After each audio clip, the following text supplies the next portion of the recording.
자, 말씀으로 바로 들어가 보도록 하겠습니다. 오늘 조금 할 내용이 좀 많아서 바로 좀 들어가 보도록 하겠습니다.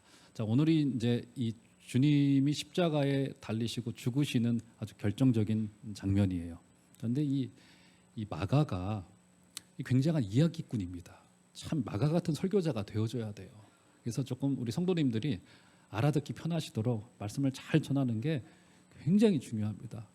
저 같은 경우는 막 예를 써야지 이렇게 되는 사람입니다. 이렇게 앞에서 쓰려면 이제 어떤 분들은 그런 분들이 계세요.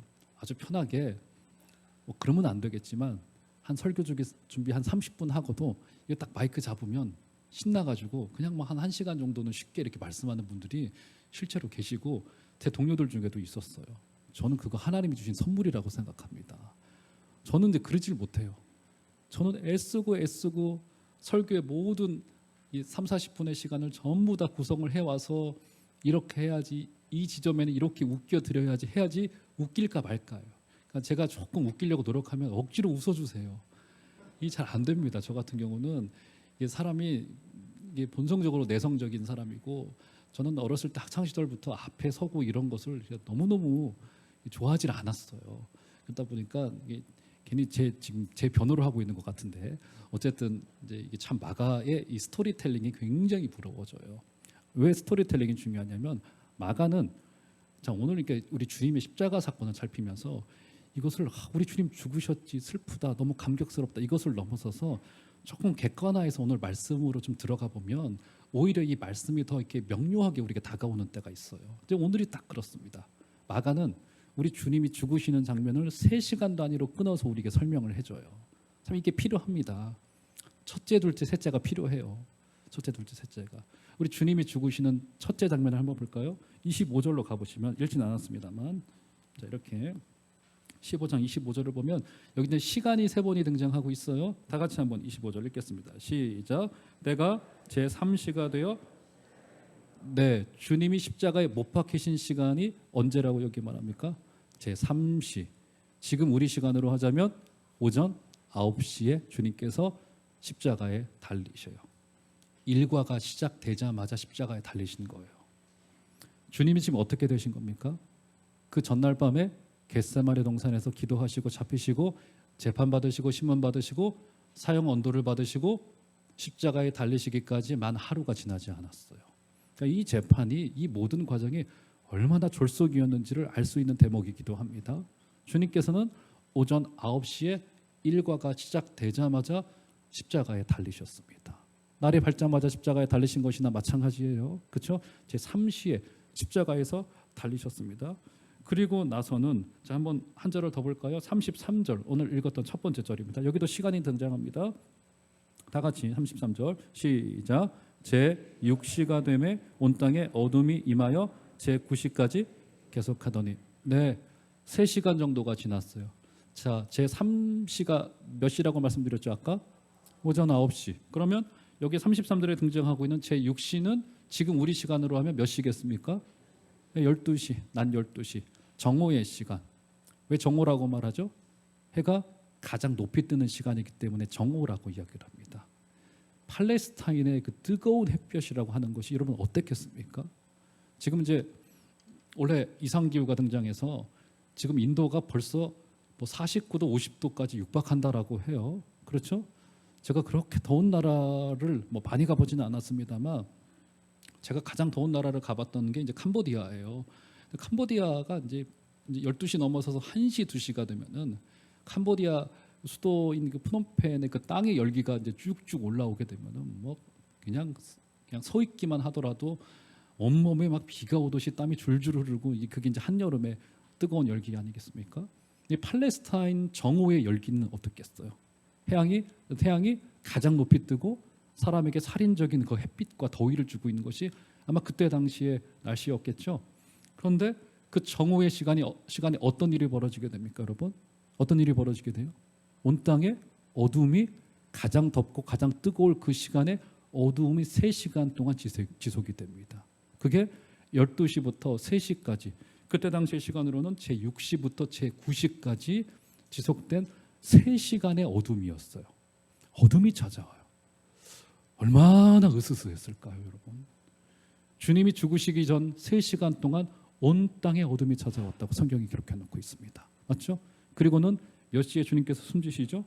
34절 보시면 제9시에 예수께서 엘리 엘리 라마 사박다니 소리를 지르시고는 주님께서 결국은 운명하세요. 이렇게 마가는 3시간 단위로 끊어서 주님의 죽으심의 장면을 우리 독자들로 하여금 이해하기 편하도록 설명을 해놓고 있죠. 자, 정오의 시간에 어둠이 3시간 동안 진행됩니다. 자, 오늘 말씀의 첫 번째 포인트로서 자, 이 어둠이 과연 뭐냐는 거예요. 3시간 동안 주님이 죽으시기 직전 3시간 동안에 온 땅에 그것도 해가 가장 높이 떠야만 됐을 그 백주 대낮에 임하였던 그 캄캄한 어둠이 어떤 뜻일까? 그래서 책을 찾아보니까 로버트 건들이라고 하는 신약학자는 그것을 이렇게 설명을 하더라고요. 우리 성부 하나님께서 성자 예수님이 고통당하는 모습을 더 볼 수 없으시다는 거예요. 너무 성부도 고통스러우셔서 어둠을 보내서 학대하는 자들의 눈을 가려서 더 이상 학대하지 못하게 했다라고 하는 굉장한 감상적인 해석을 내놓는데 어미로서 아비로서는 그 해석이 이해가 돼요. 아들이 고통당하는 것을 성부가 더는 보실 수 없어가지고 이제 어떻게 되는 겁니까? 학대하는 자들의 눈을 가리기 위하여서 어둠을 그 땅에 내렸다라고 하는 다소 좀 감상적인 해석이지만 조금 머리는 끄덕여지는 해석을 내놓는데 자, 거기에서만 멈춰서는 안 되겠죠? 자, 과연 여기에 임했던 이 어둠이라고 하는 것이 어떤 의미일까? 여러분 퍼뜩 성경 이 전체 속에서 어둠이 우리에게 가르치고 있는 바 그 의미가 뭡니까? 주로 어떤 의미로 다가와져요? 어둠은 주로 심판이에요. 주로 저주예요.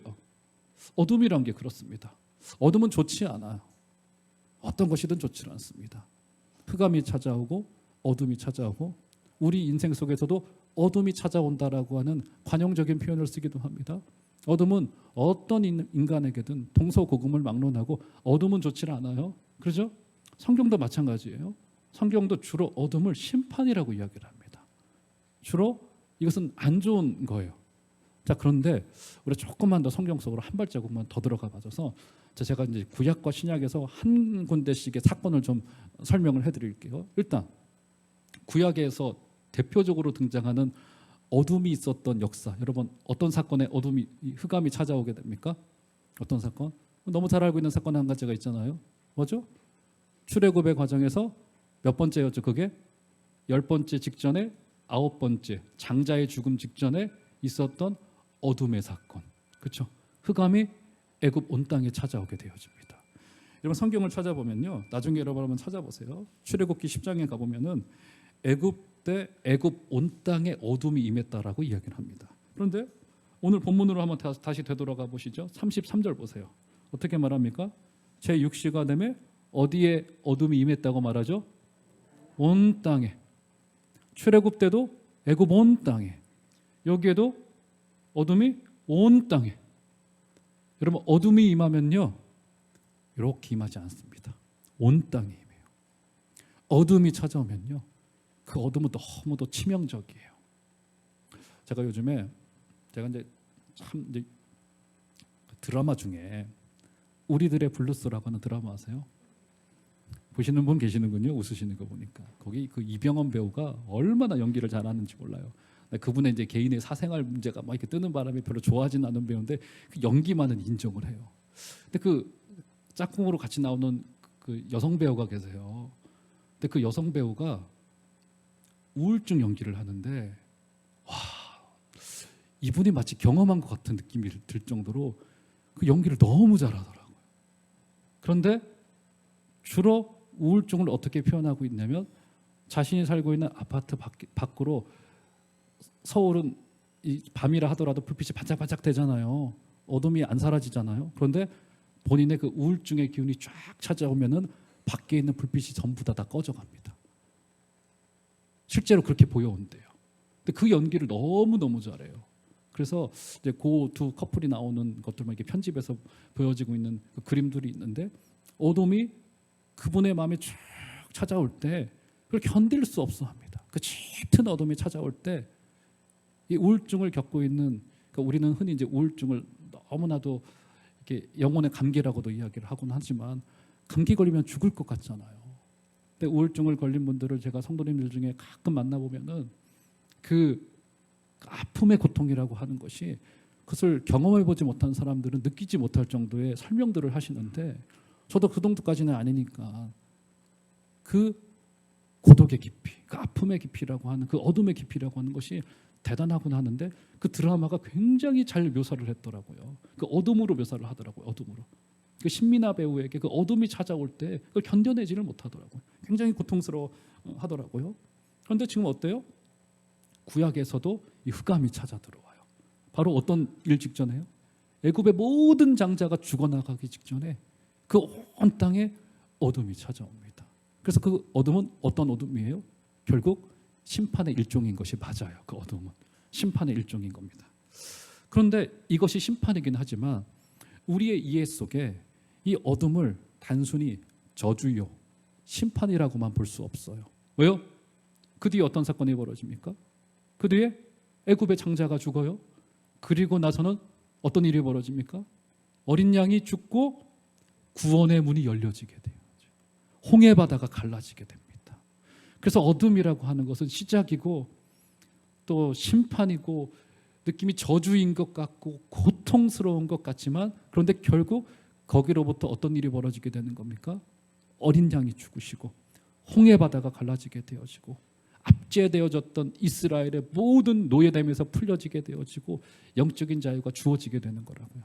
그래서 어둠은 심판일 수 있고 외형적으로 저주일 수 있고 고난은 이 하나님의 침묵은 이 광야는 우리에게 고통스러운 일일 수는 있겠습니다만 외형적으로는 그런데 그것에서 이어져서 결국 우리의 생명으로까지 가게 되는 사례들이 너무나도 많이 있더라고요. 성경을 한 군데 올려줘 보시면 아모스서 8장 9절을 한번 올려줘 보실까요? 굉장히 중요한 말씀인데, 자, 오늘 말씀에 저 이야기가 이제 성취가 된 거예요. 한번 다 같이 한번 읽어보도록 하겠습니다. 시작. 주 여호와의 말씀이니라. 그날에 내가 해를 대낮에 지게 하여 백주의 땅을 캄캄하게 하며, 네, 소선지서에서 그대로 올려줘 보시면 그날이라고 저희 표현했죠. 중간에 늘 그날이라고 하는 것을 여호와의 날이라고 부릅니다. 아예 여호와의 날이라고 지칭하고 있는 소선지서의 내용들도 많아요. 그 여호와의 날은 뭐냐면 그날은 우리 하나님이 이스라엘의 역사에 깊숙이 개입하시는 날입니다. 근데 보세요. 그날에 어떤 일이 벌어져요? 해가 대낮에 지어버립니다. 그리고 백주의 땅을 캄캄하게 하였대요. 이거 우리 예수님이 십자가에 달리시던 그 정오의 시간을 말하는 것과 똑같아요. 그런데 그날을 여호와의 날이라고 불러요. 여호와의 날은 우리 하나님이 인간과 소통하기 위하여 적극적으로 개입하시는 하나님의 소통의 수단인 거예요. 이 어둠이라고 하는 것은. 그래서 어둠은 단순히 우리에게 심판이요, 저주요, 부정적인 역사요 이렇게만 볼 것이 아니라 하나님이 우리 인간을 찾아오시겠다라고 하는 당신의 날에 하나님의 적극적인 소통의 개입이라고 하는 사실을 꼭 기억하시는 은혜가 있기를 주의 이름으로 축원합니다. 이게 이제 구약에 있었던 어둠의 역사예요. 자, 그러면 신약에 있었던 역사. 자, 언제 어둠이 찾아왔습니까? 어떤 분에게 어둠이 찾아왔죠? 누구에게 어둠이 찾아왔습니까? 사도 바울이 다메섹으로 가는 길에 기독교인들을 다 잡아 죽이려고 했어요. 그때 우리 주님께서 그 길에서 나타나셨죠? 누구십니까? 물으니까 나는 네가 박해하는 예수라라고 우리 주님께서 대답하세요. 그렇게 그가 회심하고는 어떤 일이 벌어집니까? 눈이 멀어버려요. 어둠이 찾아옵니다. 그렇죠? 그리고는 그 어둠은 그 하나님의 그를 향한 그 깜깜한 침묵은 결국 어떤 일을 만들어냅니까? 바울의 일생일대의 전환점이 되어져요. 그 어둠이라고 하는 것은. 여러분, 그렇기 때문에 어둠, 하나님의 침묵, 광야 뭐 이런 것들은 하나님의 가장 우리를 향한 적극적인 소통 수단일 수 있다는 사실을 여러분 반드시 기억하시는 은혜가 있기를 주의 이름으로 축원합니다. 그래서 어둠 가운데 우리는 오히려 하나님을 더 명료하게 만나게 되어져요. 왜요? 다른 것들이 보이지 않기 때문에. 눈이 밝으면요, 많은 것들이 보이면 고려할 조건들이 너무너무 많아집니다. 이것도 챙겨야 되겠고, 이것은 좋고, 이것은 싫고, 저것은 나쁘고, 저것은 좋고, 이 사람은 좋고, 이 사람은 싫고, 나와 맞고 나와 맞지 않고 막 고려될 것들이, 이 조건들이 너무너무 많아요. 그런데 눈에 안 보여 보세요. 어떻게 됩니까? 하나님이 아니요, 하나님만이 명료하게 된다고요. 사랑하는 성도 여러분, 광야야말로, 어둠이야말로 하나님을 명료하게 만나는 아주 최적의 장소, 하나님이 우리에게 허락하신 은혜의 선물일 수 있다는 사실을 인정하게 되시는 여러분들 되시기를 주의 이름으로 축원합니다. 제가 그 얘기 들었을 거예요. 그래서 광야라고 하는 히브리 말이 미드바르입니다. 미드바르. 이제 우리 종합제일교회는 좀 수준이 있기 때문에 이 정도는 암송을 해두시면 좋겠습니다. 광야가 뭐라고요? 따라해 보세요. 미드바르. 히브리 말로 미드바르예요. 그런데 말씀이라고 하는 히브리 말은 나바르예요. 미드바르, 나바르. 어원이 같아요. 무슨 말일까요? 광야가 하나님의 말씀을 인격으로 만날 수 있는 가장 적절한 장소라는 겁니다. 사람은 그렇더라고요. 광야가 아니고서는 하나님의 말씀을 인격으로 만나지지 못하는 경우들이 너무 많더라고요. 그래서 광야는 곧 하나님의 말씀을 인격으로 만나는 장소다. 사랑하는 여러분, 하나님이 우리를 광야로 보내실 때 오히려 더 거기에서 우리 하나님을 명료하게 만나시기를 부탁을 드리겠고요. 어떤 조건들, 어떤 고려할 상황들, 때로 하나님이 우리를 흑암을 허락하셔가지고 이런 것들을 전부 다 내려놓게 하신다라고 한다면 그때 감사하시고 오직 하나님만을 붙들리게 되시는 여러분들 되시기를 주의 이름으로 축원합니다. 그래서요, 광야에 들짐승들이 다니잖아요. 광야에 먹을 게 없잖아요. 광야는 먹을 게 없습니다. 괴로운 장소예요. 고독한 장소란 말이죠. 들짐승이 먹을 것이 없어요. 여러분, 짐승이 먹을 게 없으면 어떤 소리를 냅니까? 그르렁 그르렁 거리는 소리를 해요. 그르렁 그르렁 이상한 소리를 냅니다. 그러다가 우연찮게 먹이를 찾았어요. 먹이를 앞에 잡아두고는 들짐승이 이 먹이를 집어삼키기 전에 어떤 소리를 또 냅니까? 그르렁 그르렁 거리는 소리를 내요. 그게 묵상이에요. 광야에 있을 때만이 묵상이 가능해진다는 겁니다. 사랑하는 성도 여러분, 하나님께서 우리로 광야로 내모신다라고 한다면 하나님을 만날 수 있는 묵상의 삶을 살아가시기를 부탁을 드리겠고, 이 어둠이 우리에게 나쁜 것만은 아니다. 이 어둠이 우리에게 말씀이라고 하는 은혜를 주신다는 사실을 꼭 기억하시고 하나님의 말씀에 꼭 붙들리시는 여러분들 다 되어주시기를 주의 이름으로 축원합니다. 야곱이 언제 하나님을 인격으로 만나요? 언제요? 어머니의 치마폭에 있을 때요? 아니요. 그의 욕심으로 아버지의 뒤통수를 후려 갈겼을 때요? 형의 옆구리를 쑥쑥 찔러가면서 본인이 원하는 것들을 얻고 있었을 때요? 아니요. 광야로 내몰렸을 때, 베델로 내몰리자 그는 다시 하나님을 거기서 최초로 인격적으로 만나게 되더라고요. 사랑하는 여러분, 이 어둠을 경험하고 계신 분이 계신다라고 한다면 그 어둠이 나쁜 것만은 아니고 하나님이 우리에게 허락하신 여호와의 날인 줄을 알고 그때 우리 하나님과 인격으로 만나주시는 여러분들 다 되어주시기를 주의 이름으로 축원합니다. 자, 그렇게 우리 주님께서는 3시간의 어둠의 시간을 보내셨습니다. 굉장히 고통스러운 시간이었을 테고요. 십자가 주위에 있는 사람들에게도 그 시간은 굉장히 칠흑 같은 그 어둠이 주었을 그 공포라고 하는 것은 참 말할 수 없었을 거예요. 자, 그때 어떤 일이 벌어지냐면, 자 34절로 가보실까요? 우리 주님이 한마디 하시죠. 다 같이 34절 읽겠습니다. 시작. 제9시에 예수께서 크게 소리 지르시되 엘리 엘리 라마 사박다니 하시니 이를 번역하면 나의 하나님 나의 하나님 어찌하여 나를 버리셨나이까 하는 뜻이라.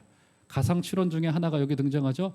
엘리 엘리 라마 사박다니 번역도 해놓았어요. 나의 하나님 어찌하여 나를 버리셨나이까 라고 하는 가상 7원 중에 하나가 고백되어집니다. 그랬더니 주위에 있는 사람들이 어떻게 반응합니까? 주님이 엘리 엘리라고 말하니까 저가 엘리야를 부른다라고 생각했어요. 아마도 주님이 그 십자가 위에서 고통스러우시면서 그의 발음이 좀 좋지 않으셨던 것 같아요. 듣는 사람들도 혼란스러웠던 것 같습니다. 엘리 엘리 라마 사박다니, 그가 숨지시기 그 직전에 엘리 엘리 라마 사박다니 부르자 자 엘리야가 내려와서 그를 구원하시나 보자라고 조롱을 날리기 시작을 합니다. 그런데 이게 어떤 뜻이었어요? 나의 하나님 어찌하여 나를 버리셨나이까. 성부로부터 버림당했던 성자의 절규였어요. 십자가 사건의 한 의미 중에 하나가 뭐냐면 성부가 성자를 버린 사건입니다. 성자는 성부로부터 버림당하신 사건이에요. 기독교를 흔히 용서의 종교라고 이야기를 합니다, 여러분. 그런데 이 용서가 어떤 용서예요?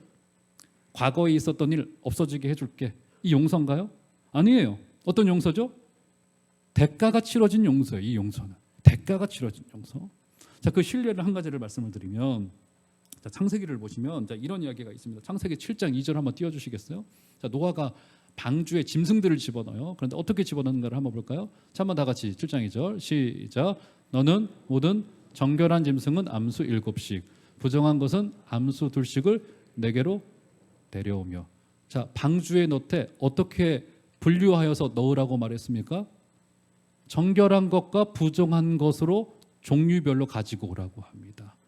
그러니까 인간이 만든 종에 의해서가 아니라 지금 어떻게 된 거예요? 정결한 짐승과 부정한 짐승을 구분하고 분류하여서 그 밑에 종류대로 다 가지고 들어와라라고 하나님께서 말씀하셨어요. 그냥 종이라고 말씀하셨어도 좋았을 텐데 정결한 짐승과 부정한 짐승이라고 이야기를 합니다. 자, 그리고는 홍수가 그쳐요. 그리고는 노아가 그 방주에서 내려오고서는 제일 먼저 하는 것이 번제단 위에 제물을 올리면서 하나님 앞에 예배를 합니다. 그 장면 볼까요? 자, 8장 20절, 창세기 8장 20절 보시면, 자, 이것도 다 같이 한번 잘 읽으셔야 됩니다. 자, 시작. 노아가 여호와께 제단을 쌓고 모든 정결한 짐승과 모든 정결한 새 중에서 제물을 취하여 번제로 제단에 드렸더니. 제가 한번 물어볼게요. 어떤 걸 드립니까? 정결한 짐승과 정결한 새로 제단 위에 제물로 드려서 하나님 앞에 예배해요. 이거 너무 억울하잖아요. 부정한 것에 부정을 씻기 위해서는 부정한 게 죽어야죠. 맞잖아요, 여러분. 아니, 방주에는 정결한 짐승, 부정한 짐승을 다 넣고는 나중에 예배하고 제사를 드릴 때는 억울하게도 정결한 것을 잡아서 하나님 앞에 올립니다. 그렇죠? 부정한 것의 책임은 부정한 것이 지는 것이 맞죠? 그렇죠? 거기에 책임이 있는 겁니다. 그런데 우리 하나님의 방식은 어때요? 부정한 것은 두고 정결한 것을 잡아서 부정을 없애요.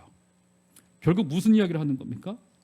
오늘 주님이 내가 왜 버림받았습니까? 라고 들릴 정도의 그 외침의 핵심이 어디에 있는 거예요?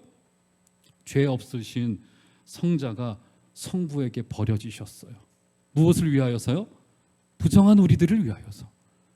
이것을 흔히 그래서 우리 기독교에서 말하는 대속의 죽음이라고 해요.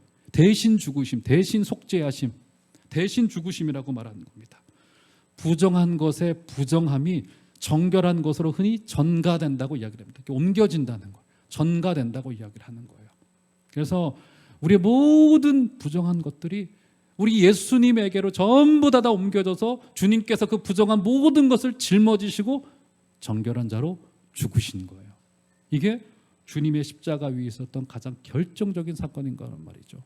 그래서 우리 하나님께서는 노아의 그 제사를 받으시고는, 자, 8장 21절 올려주시겠어요? 이렇게 말합니다.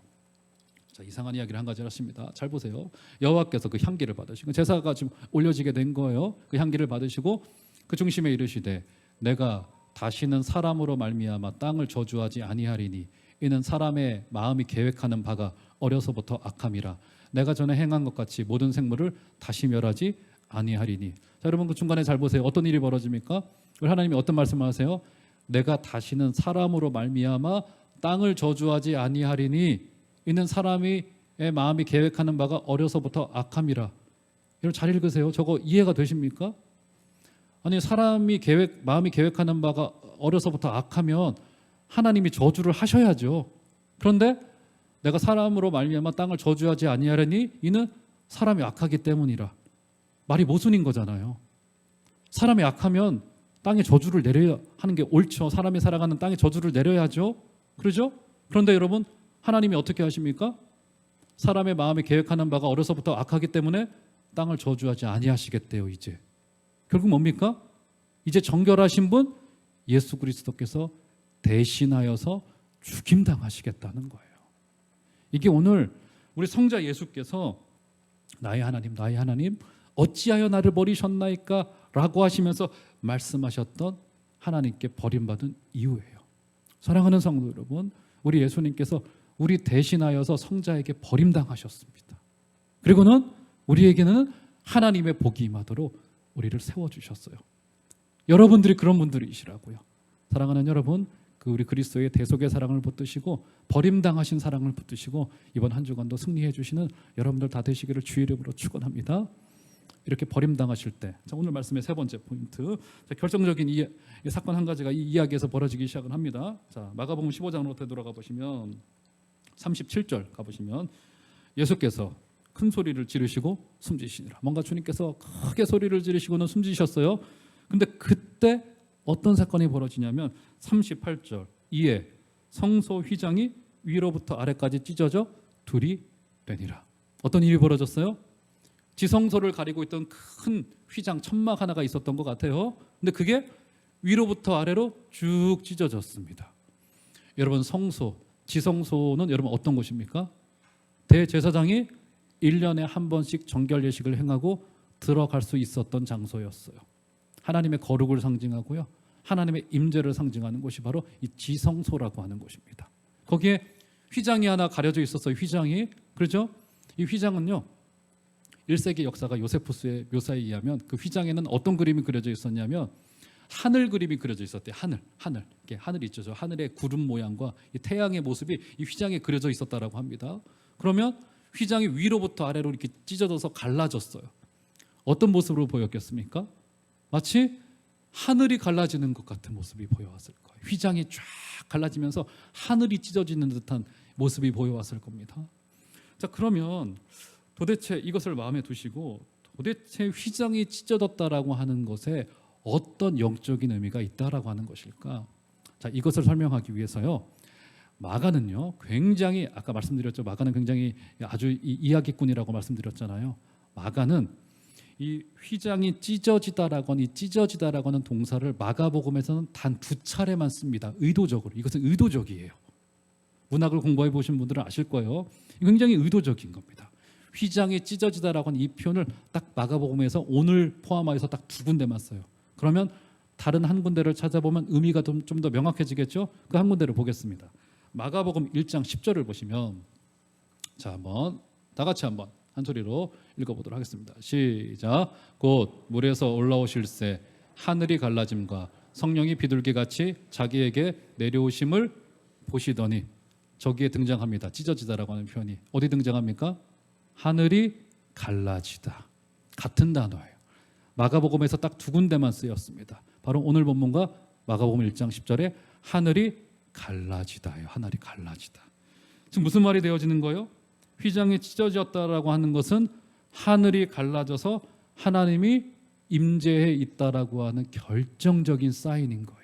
결정적인 사인인 겁니다. 예수님의 일생은요, 하늘이 갈라지면서부터 시작이 되어졌고요, 하늘이 갈라지면서부터 그의 공생의 사역은 마무리가 되어집니다. 결국 하늘이 갈라진다는 것은 어떤 의미예요? 하늘이 갈라져서 성령이 내려와 구원이 시작되어졌고요, 또 성소의 휘장에 하늘이 갈라져서, 즉 예수님의 몸이 찢겨져서 우리에게 구원이 임재하게 되어졌습니다. 그래서 이제 우리와 하나님 사이를 가리던 휘장은 전부 다 없어지게 되어졌습니다. 누구나 하나님께 나아갈 수 있게 되어졌고요, 누구나 하나님과 교제할 수 있게 되어졌습니다. 사랑하는 여러분, 여러분이 가지고 있는 하나님께 나아갈 수 있는 권리를 전부 다 활용하신 여러분들 되시기를 부탁을 드리겠습니다. 여러분, 코로나 확진된 경험들 많으시죠? 확진이 되면 어떻게 됩니까? 국가에서 주는 혜택들이 있어요. 권리들이 있습니다. 저는 뭐 나중에 아는 경우들이 있습니다. 우리 교육자님들은 저보다 젊으셔서 좀 빠르시더라고요. 어디에 뭘 이렇게 뭐 이야기를 하면은 뭐 혜택을 주고 한대요. 나중에 저는 몇 달이 지나서 그걸 알았어요. 우리가 누리고 있는 권리는 마음껏 활용하는 거잖아요. 맞죠? 기도는 권리예요. 하나님께 나아가는 것은 우리가 누려야 될 권리인 겁니다. 사랑하는 성도 여러분, 하나님께 나아갈 수 있는 특권, 하나님께 나아갈 수 있는 권리를 마음껏 활용하시는 여러분들 다 되시기를 주의 이름으로 축원합니다. 하늘이 갈라져 하나님이 우리에게 임재해 주십니다. 이 놀라운 권리를 활용하신 여러분들 꼭 되시기를 부탁을 드리겠습니다.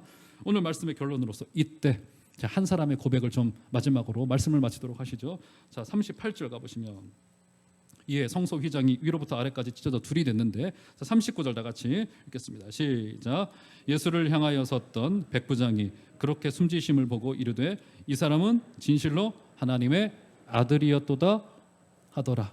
자, 그 휘장이 찢어지고 있는 그때 십자가 밑에 있었던 한 사람의 고백이 여기에 등장합니다. 그를 백부장, 로마의 백부장이라고 이야기를 해요. 자, 로마의 백부장이 누굽니까, 여러분? 백부장은요, 로마가 전쟁을 치를 때의 야전 사령관이에요. 지금으로 말하면 대위급입니다. 중대를 다스리던. 여러분, 이 중대를 다스리는 이 대위는 어떤 정도의 역할을 하는 거예요? 그 사람은 현장 베테랑들이에요. 전쟁을 여러 차례 치렀고, 그리고 로마 황제의 충성을 맹약하던 인물이 바로 이 백부장들, 로마의 백부장들입니다. 센트리온이라고 불렸던 사람들이에요. 그렇죠? 제가 알기로 센트리온이라고 하는 드라마인가 영화도 있습니다. 이 로마의 백부장들에 관한 이야기들이에요. 얼마나 로마와 그 국가의 충성을 맹약했는지 몰라요.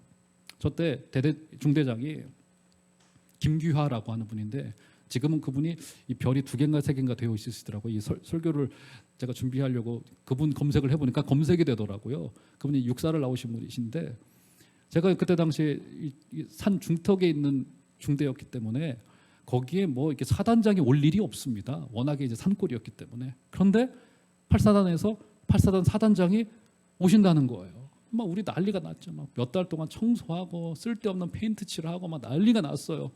근데 오셨어요, 실제로. 저는 대위가 목소리가 그렇게 큰지 몰랐습니다. 사단장한테 경례를 하는데 이등병보다 목소리가 더 커요.